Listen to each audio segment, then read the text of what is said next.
বিয়ের অনুষ্ঠানে যোগ দিতে মুম্বাই যাবেন মুখ্যমন্ত্রী মমতা বন্দ্যোপাধ্যায়। আজ বিশেষ বিমানে মুম্বাই রওনা হওয়ার কথা তার।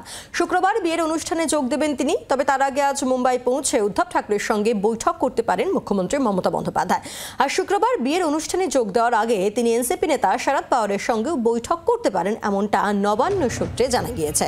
আজ বিশেষ বিমানে মুম্বাইয়ের উদ্দেশ্যে রওনা হবেন মুখ্যমন্ত্রী মমতা বন্দ্যোপাধ্যায়। তবে মুম্বাইতে বিয়ের অনুষ্ঠানে যোগ দেওয়ার সঙ্গে সঙ্গে তিনি কিন্তু রাজনৈতিক দলের তাবড় নেতাদের সঙ্গে বৈঠকও করতে পারেন, এমনটাই নবান্ন সূত্রে তথ্য পাওয়া যাচ্ছে।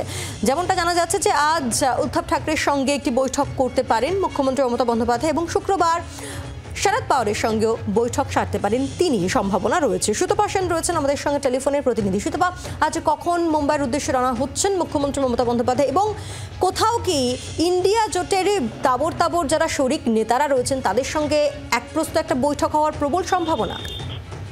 একদমই তাই। দেখো, আজকে দুপুরের দিকে তিনি মুম্বাইয়ের উদ্দেশ্যে রওনা দিচ্ছেন এবং মূল উদ্দেশ্য যেহেতু আম্বানি পুত্রের বিয়েতে যোগদান করা, কিন্তু তার সত্ত্বেও ইন্ডিয়া জোটের যে সমস্ত নেতৃত্ব রয়েছেন তাদের সাথে বেশ কয়েকজনের সাথে মুখ্যমন্ত্রী দেখা হওয়ার কথা রয়েছে।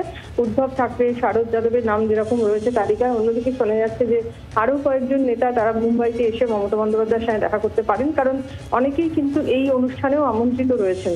কাজেই মুখ্যমন্ত্রী বারবারই বলেছিলেন যে লোকসভা ভোটের পর তিনি ইন্ডিয়া জোটের নেতৃত্বের সাথে একবার দেখা করতে চান। কাজেই যথেষ্ট সম্ভাবনা রয়েছে জোটের নেতাদের সাথে আলোচনার। এবং সবথেকে বড় বিষয়টা হচ্ছে যে বারবারই মুখ্যমন্ত্রী যেটা বলেছেন যে বিজেপি এবারে সংখ্যাগরিষ্ঠতা পায়নি, একক গরিষ্ঠতা পায়নি। কাজে সেই জায়গায় দাঁড়িয়ে এই সরকার দুর্বল এবং সবাই মিলে একজোট হয়ে এই সরকারের যে নীতিগুলো রয়েছে সেই নীতিগুলোর বিরুদ্ধে লড়াই করতে হবে।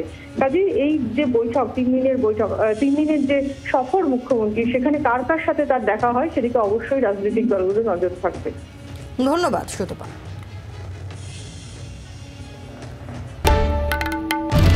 বাংলার আওয়াজ, বাঙালির আবেগ, জি 24 ঘন্টা।